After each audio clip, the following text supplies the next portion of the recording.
Channel deep astro universe. आज मैं बात करूँगी तुला लग्न राशि वालों के लिए, मतलब लिब्रा लग्न राशि वालों के लिए अप्रैल का महीना कैसा रहेगा। अप्रैल का महीना आपके लिए मैं बात करूँ तो आपको ये पता होना चाहिए कि आपकी महादशा अंतर या प्रत्यंतर किन ग्रहों की चल रही है।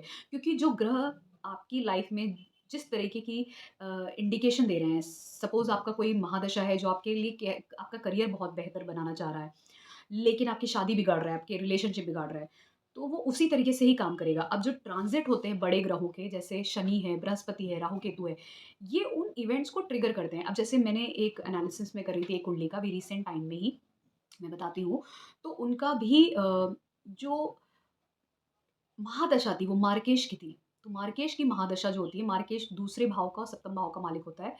तो उन घरों के लॉर्ड की महादशा चल रही थी मार्केश की, और साथ में शनि का ट्रांज़िट जो हो रहा था, वो उस ग्रह के ऊपर से हो रहा था जो कहीं न कहीं मार्केश अ, के अलावा जो ग्रह है, वो ग्रह जो उनको किसी न किसी तरीके से डेथ दे सकता है, ठीक है? उसके ऊपर से हो रहा था, और साथ में राहु का भी ट्रांज़िट मार्केश के ऊपर से हो रहा था। तो मैं अगर बृहस्पति को अगर हटा दूँ, तो ये जो शनि और राहु है, ये कहीं न कहीं आपको डेथ, ख़ास और केतु भी, डेथ देने के लिए इंडिकेट कर सकते हैं जब इनका ट्रांज़िट मार्केश जैसे ग्रह ग्रह के ऊपर से होता है आपकी कुंडली में, या ऐसे ग्रह से होता है जो आपके कहीं न कहीं छठे भाव को, अष्टम भाव को और 12वें भाव को इंडिकेट करते हैं। तो मैंने बोला दूसरे भाव का मालिक, सप्तम भाव का मालिक, छठे घर का मालिक, अष्टम भाव का मालिक 8th हाउस का, और 12वें घर का मालिक। ये इनके ऊपर से जब भी ट्रांज़िट शनि, राहु, केतु का होता है, तो आपको पीड़ा हो सकती है, बिल्कुल जैसे डेथ, ऑलमोस्ट इंसान बेड रिडन हो जाए किसी वजह से, या बीमार पड़ जाए, इस तरीके की पीड़ा हो सकती है, या आपको कष्ट हो सकता है किसी और तरीके का, नहीं तो आपकी डेथ हो सकती है। ये इन प्लैनेट्स के ट्रांज़िट के से पता चलता है जब इन घरों के ग्रहों के ऊपर से निकलता है। बाकी वो मैं किसी दिन सेपरेट वीडियो बनाऊँगी कि मैं कैसे देखती हूँ और कैसे पता चल जाता है, और उससे एज भी लगभग पता चल ही जाती है। तो फिर अब मैं शुरू करती हूँ तुला लग्न राशि वालों के लिए कैसा रहेगा अप्रैल का महीना। आपके लिए मैं बात करूँ तो पहले शुक्र की बात कर लेते हैं। आपका लग्न स्वामी जो है वो मीन राशि में उच्च का रहेगा, आपके छठे भाव में। अब वो अष्टम भाव का मालिक है, पहले घर का मालिक है, छठे भाव में जाएगा तो अचानक से आपकी कहीं पे आपकी किसी कार्य क्षेत्र में जॉब लग सकती है। क्योंकि शुक्र आपके अष्टम भाव का मालिक है, तो और छठे घर में जा रहा है, हो सकता है ऐसे लोग ज़्यादातर हीलर भी हो सकते हैं। क्योंकि अष्टम भाव में शुक्र का साइन आता है, पहले भाव में आता है। अष्टम भाव में सर्जन्स भी होते हैं शुक्र से जुड़े हुए, हीलर्स भी होते हैं जो ऑक्कल्ट साइंस और इन सब सब्जेक्ट्स में होते हैं। बायो से रिलेटेड टू सब्जेक्ट्स में काम कर सकते हैं, इस तरीके के लोग रिसर्च कर सकते हैं। क्योंकि वृषभ राशि वहाँ पे आती है। ये लोग फाइनेंस के काम जैसे सीए, जो अम, लोगों का फाइनेंस देखते हैं, उस तरीके के कामों में भी हो सकते हैं, एनालिसिस और रिसर्च एनालिसिस करने के लिए। तो आपकी अचानक से वहाँ पे जॉब लग सकती है। आप इवन उन सब कामों में भी हो सकते हैं जिनमें जेम्स जेम्स का काम होता है, जियोलॉजी जेम्स का काम होता है, क्योंकि वो भी अष्टम भाव, मतलब रिसर्च नहीं, बट धरती के नीचे से आते हैं, पृथ्वी के नीचे से आते हैं, तो वो जेम्स का काम में भी आपका काम हो सकता है। तो इस तरीके के कामों में अगर आप हैं, तो आपकी जॉब लग सकती है इस टाइम पे, या आप कुछ नया कार्य शुरू कर सकते हो। तो ये समय आपके लिए बहुत अच्छा है, अचानक से धन मिलने के योग है, अचानक से सब कुछ अच्छा बेहतर होने के योग हैं। फिर 24 अप्रैल को यही शुक्र आपके सप्तम भाव में चला जाएगा।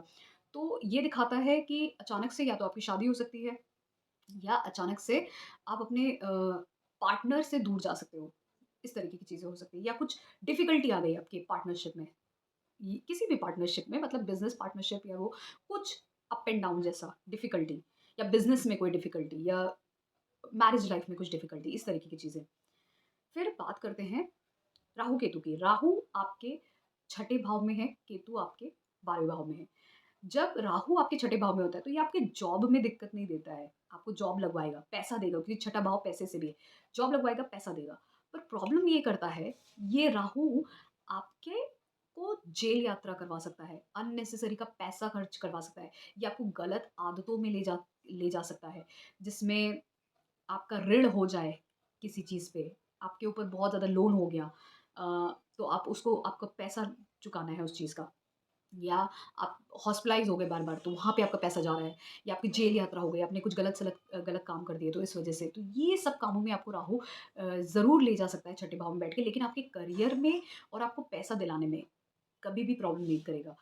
तो ये है राहु का इफ़ेक्ट। अब केतु जो 12वें भाव में बैठा है, ये कहीं न कहीं आपको जो आपकी नींद है, उसको डिस्टर्ब कर सकता है। लेकिन अगर आप योगिक प्रैक्टिसेज़ में हैं, स्पिरिचुअलिटी में हैं, तो उसमें आपको हेल्प करेगा। आप चैरिटेबल हो सकते हो उस टाइम पे बहुत ज़्यादा।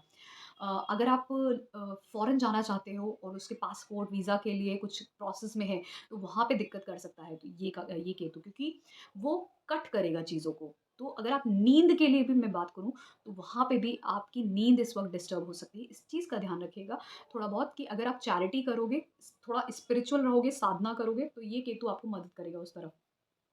फिर बात करते हैं बृहस्पति की। बृहस्पति मेष राशि आपके सप्तम भाव में, सप्तम भाव का बृहस्पति बहुत अच्छा है। आपके बड़े भाई-बहन, छोटे भाई-बहन, आपकी यात्राओं के लिए, आपके लिए आपका विज़डम बढ़ेगा, नॉलेज बढ़ेगी, आपके फ्रेंड सर्कल बढ़ेंगे, इस तरीके की चीज़ें हैं। इवन आपके शादी के योग भी बन सकते हैं इस टाइम पे। तो ये बृहस्पति आपके लिए बहुत ही बेहतर है। फिर सूर्य की बात करें, सूर्य मेष राशि में ही रहेंगे 13 अप्रैल से सप्तम भाव में, और इनकी युति रहेगी बृहस्पति से। इसके पहले 13 अप्रैल के पहले ये मीन राशि आपके छठे भाव में रहेंगे। अब जो सूर्य की राशि है, सिंह राशि, वो आपके 11वें भाव में पड़ती है। अब 11वें घर का मालिक जब तक ये मीन राशि में रहेगा, तो छठे भाव में रहेगा। तो ये आपको गेन्स करा सकता है, ख़ासकर कहाँ से? अगर आपने कोई चीज़ रेंट पे दी है, वहाँ से आपको लाभ हो सकता है। अगर आप किसी सर्विस ओरिएंटेड वर्क में हो, कार्य क्षेत्र में किसी ऐसा कोई कार्य कर रहे हो, जॉब में हो, वहाँ पे आपको अपॉर्च्युनिटीज़ मिल सकती हैं। कुछ ऐसी चीज़ होती हो सकती है, लेकिन लड़ाई, झगड़ा, ईगो क्लैशेज़ भी करवा सकता है ये इस टाइम पे। लेकिन अच्छी बात ये है कि ये सूर्य बृहस्पति की राशि में रहेगा, इसलिए चीज़ें आपके फ़ेवर में ही मोस्टली होंगी, ज़्यादा नुकसान नहीं देंगी। तो इस तरीके का इंडिकेशन मिलता है मुझे।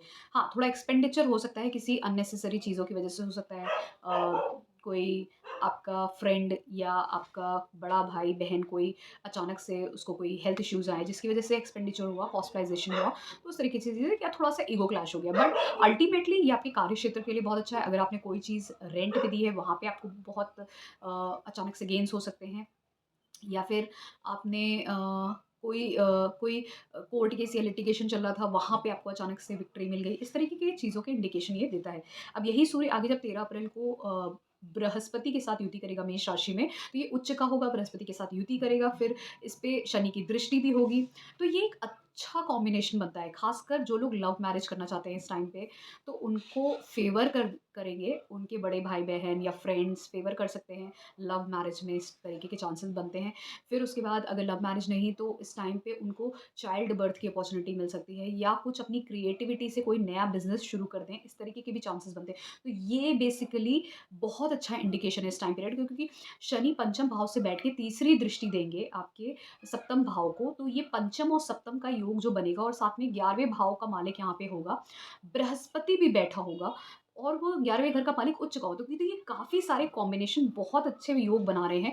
तो अगर मैंने बोला, अगर आप हायर एजुकेशन की फ़ील्ड में क्रिएटिविटी से कुछ नया अपना बिज़नेस शुरू करना चाहते हो, वो भी हो सकता है। आप शादी करना चाहते हो, लव मैरिज, वो भी हो सकती है, क्योंकि ये इंडिकेशन इस तरीके से दे रहा है कि ये आपके फ़ेवर में ही चीज़ें होंगी, ठीक है? बाकी आपको थोड़ा-सा ईगो क्लैशेज़ से बचना चाहिए, ख़ासकर आपसे अगर आप खुद एक स्टेटस पे काम कर रहे हो, एक ओहदे पे, तो आपको अपने नीचे लेवल के लोगों के साथ अच्छे से बात करना चाहिए, ताकि कोई ईगो क्लैश ना हो, कोई और आगे सिचुएशन आपके लिए मतलब खराब ना हो। और अगर आप नीचे के लेवल पे हो और आपसे ऊँचे के लेवल पे आपका कोई बॉस है, वो सूर्य को डिपिक्ट कर रहा है, तो आपस में तब भी आपको एक अच्छा रिलेशन, कॉर्डियल रिलेशन बना के रखना चाहिए, क्योंकि शनि और सूर्य की जब युति होती है, तो आपको खुद को भी स्टेटस कार्य क्षेत्र में मिल सकता है। लेकिन यही चीज़ पिता-पुत्र के बीच में एक ईगो क्लैश होना, क्योंकि एक का ओहदा है, एक सूर्य एक ओहदे को डिपिक्ट कर रहा है, कोई एक इंसान एक ओहदे पे होगा और एक इंसान उससे नीचे लेवल पे होगा, तो वो जो क्लैश होता है, वो कभी-कभार लड़ाई-झगड़े में भी हो जाती है। ख़ासकर जो गवर्नमेंट सर्विस में हैं, उनको इस चीज़ का ध्यान देने की ख़ासकर बहुत ज़्यादा ज़रूरत है इस टाइम पीरियड पे। लेकिन ये एक पर्टिकुलर ट्रांज़िट जो है, ये जो कंजंक्शन बनना है, ये बहुत अच्छा है, इसलिए मैंने बोला, क्योंकि शनि अपने मूल त्रिकोण राशि में है, सूर्य उच्च के सप्तम भाव में होंगे, वो भी बृहस्पति के साथ, अपने मित्र के साथ। तो इसलिए ये कॉम्बिनेशन पंचम, सप्तम का और 11वें घर का मालिक, ये बहुत अच्छा बन रहा है। ख़ासकर जैसे मैंने बोला, कुछ क्रिएटिविटी से कुछ नया शुरू करना, अपनी बेसिक नॉलेज से कुछ नया शुरू करना, या चाइल्ड बर्थ के लिए अगर आप सोच रहे हो, लव मैरिज के लिए सोच रहे हो, उसके लिए इंडिकेशन बहुत अच्छा है। फिर बुध की बात करें, बुध पहले मेष राशि में होंगे, आपके सप्तम भाव में, 2 अप्रैल को वक्री हो जाएँगे। फिर ये मीन राशि में छठे भाव में चले जाएँगे, वहाँ पे नीच के हो जाएँगे। फिर 25 अप्रैल को ये मार्गी हो जाएँगे। तो अब जो बुध हैं, उनकी 2 राशियाँ, एक राशि आपके 9वें भाव में आती है, एक 12वें भाव में आती है। दोनों ही कहीं न कहीं फ़ॉरेन ट्रैवल को इंडिकेट करती हैं, बाहर की या दूर की यात्राएँ, जो एरोप्लेन से होती हैं, ठीक है? एयरक्राफ्ट से। तो वो यात्राएँ, हायर एजुकेशन, अगर आप डीप रिसर्च पे हो, स्पेस लेवल की रिसर्च करते हो, उस तरीके के काम करते हो, अगर आप फ़ॉरेन में हो, एमएनसी में काम करते हो, इस तरीके के कामों में हो, तो ये आपको बहुत ज़्यादा मदद करेगा इस टाइम पे। आप कुछ कहीं दूर जा सकते हो और कुछ नया कार्य शुरू कर सकते हो। क्योंकि ये जिस तरीके का ट्रांज़िट हो रहा है, वो यही इंडिकेट करता है। आप इवन अपने स्पाउस के साथ भी।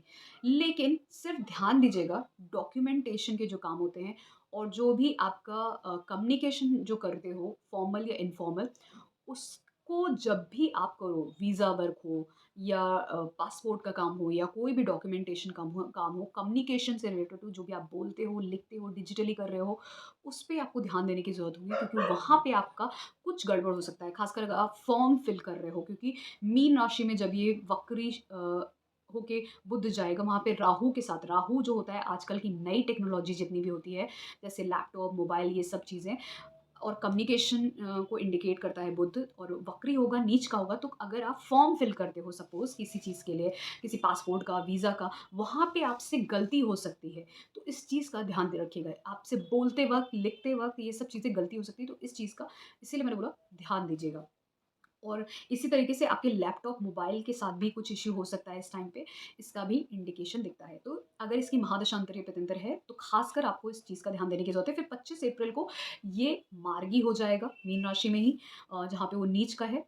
तो फिर भी जैसे मैंने बोला, 9 अप्रैल से आपको इस चीज़ का ध्यान देने की ज़रूरत है। बुध की जो भी मैंने चीज़ें बताई, एक तो जो भी आप ऑनलाइन फ़ॉर्म भरते हो, कुछ भी डॉक्यूमेंटेशन का काम, लिखने, बोलने का, कुछ भी, आपका लैपटॉप है, मोबाइल है, इन सब से रिलेटेड टू आपको चीज़ों पे सतर्क रहने की ज़रूरत है। अगर कुछ आपका डिवाइस कुछ ख़राब भी होता है, तो उसको फटाफट आप उसको रिपेयर करा सकते हैं। इस तरीके के इश्यूज़ ना हो। शनि की बात करें, शनि आपके कुंभ राशि में रहेंगे, आपके पंचम भाव में। मैंने पहले ही बोला, शनि पंचम भाव में कहीं न कहीं आपके जो एजुकेशन है, आप जो क्रिएटिविटी है, वहाँ पे आपसे बहुत ज़्यादा हार्ड वर्क करवाएँगे। अगर आप अभी बच्चे हो, वहाँ पे भी आपसे चाइल्ड बर्थ के लिए सोच रहे हो, तो हो सकता है उसमें थोड़ा डिले आए, लेकिन अल्टीमेटली चाइल्ड बर्थ होगा, लेकिन थोड़ा डिले होके, थोड़ा इश्यू होके, साथ में एजुकेशन में भी आपको हार्ड वर्क करना पड़ेगा। क्रिएटिव फील्ड में अगर आप हो, वहाँ पे भी हार्ड वर्क करना पड़ेगा, और क्योंकि इनकी दृष्टि आपके सप्तम भाव में, 11वें भाव पे जा रही है और साथ में दूसरे भाव पे जा रही है, तो 2 अर्थ त्रिकोण, जो जहाँ पे आपको धन मिलने के जो योग बनते हैं जहाँ से, वो दूसरा भाव और 11वाँ भाव। तो आपके धन के लिए भी कहीं न कहीं यही दिखाता है कि आपको अपने लिए, अपने बच्चों के लिए, अपने इंटेलेक्ट के लिए आपको हमेशा कुछ ना कुछ मंत्र, साधना, ये सब चीज़ें करते रहना चाहिए। अपने रिलेशंस को बना के रखना चाहिए। फैमिली के साथ एक जो एक एनवायरनमेंट होता है, उसको बना के चलना चाहिए। बड़े भाई-बहनों के साथ, जो सोसाइटी में आप रहते हो, अपने स्पाउस के साथ, पार्टनर्स के साथ। तो शनि का कहीं न कहीं इस पंचम भाव में जब तक कि वो ट्रांज़िट कर रहे हैं, आपको ये ट्रांज़िट, ये ज़रूर कहीं न कहीं ये आपके जीवन में, आपके परिवार में बदलाव लेके ज़रूर आएगा। जो भी लोग शादी के लिए सोच रहे हैं, चाइल्ड बर्थ के लिए सोच रहे हैं, वो कुछ नया शुरू करना चाहते हैं, नए बदलाव चाहते हैं, वो इस टाइम पे होता हुआ देख सकते हैं अपने जीवन में। फिर उसी तरीके से मंगल की बात करते हैं। मंगल कुंभ राशि में रहेंगे, इनकी युति शनि के साथ रहेगी पंचम भाव में, और जो मंगल की 2 राशियाँ हैं, एक राशि आती है आपके सप्तम भाव में, एक आती है दूसरे भाव में। अब शनि की भी दृष्टियाँ हैं इन दोनों राशियों पे, मंगल की, और मंगल के साथ इनकी युति भी रहेगी। तो ये सबसे बड़ी बात ये है कि अगर आप सही तरीके से इस मंगल और शनि की युति को यूटिलाइज़ करोगे अपने सही कार्य के लिए, जैसे आप अपने परिवार में कुछ करना चाहते थे, धन से जुड़ा हुआ कुछ काम, कुछ नया बिज़नेस, शादी, तो अगर आप अच्छे से सबके साथ एक रिलेशन बॉन्ड बना के रखोगे, तो आपकी शादी, आपके धन के लिए कोई आपको प्रॉब्लम नहीं आएगी। आप चाइल्ड बर्थ के लिए भी सोच रहे थे, तो आपकी फैमिली, आपके बड़े, आपके स्पाउस आपको सब लोग सपोर्ट करेंगे। तो शनि का ये इंडिकेशन कहीं न कहीं है कि आपको रिलेशंस पे काम करना है। सारे रिलेशन पे, फैमिली के साथ है, स्पाउस के साथ है, बड़े भाई-बहन, बच्चों के साथ, सबके साथ रिलेशन आपको मेंटेन करके चलना है। ये खासकर शनि का इंडिकेशन आपके लिए दिख रहा है, ये जो ट्रांज़िट है।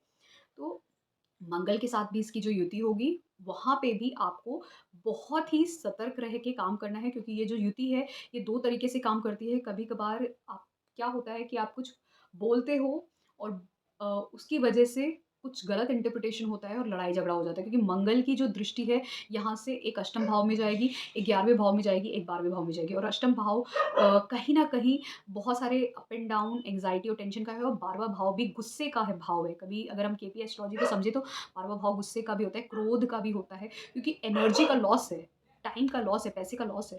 तो वहाँ पे 12वें भाव में भी जिन लोगों को क्रोध बहुत आता है ना, उनका 12वां भाव बहुत ही ज़्यादा एक्टिव होता है। अष्टम भाव भी जिनको ऑकल्ट जैसे रिसर्च जैसे सब्जेक्ट्स में बहुत इंटरेस्ट होता है, तो ये जो मंगल और शनि की युति है, अगर आप इसको सही तरीके से यूज़ करोगे, तो ये आपके क्रोध में और गुस्से में नहीं बदलेगी, बल्कि आप इसको सही तरीके से यूज़ करके आप अपने परिवार के साथ कुछ नया शुरू कर सकते हो, कि शादी हो सकती है, बच्चा हो सकता है, या फिर आप इसको और भी चीज़ों में यूज़ करके अपने कार्य क्षेत्र के लिए भी यूज़ कर सकते हो, अपनी क्रिएटिविटी के लिए भी यूज़ कर सकते हो, अपने इंटेलिजेंस को भी बढ़ा सकते हो। तो ये था मेरा एनालिसिस अप्रैल के लिए, तुला लग्न राशि वालों के लिए, लिब्रा के लिए कैसा रहेगा। अगर आपको पसंद आया है, so please do subscribe to my channel T Past Universe. Thank you so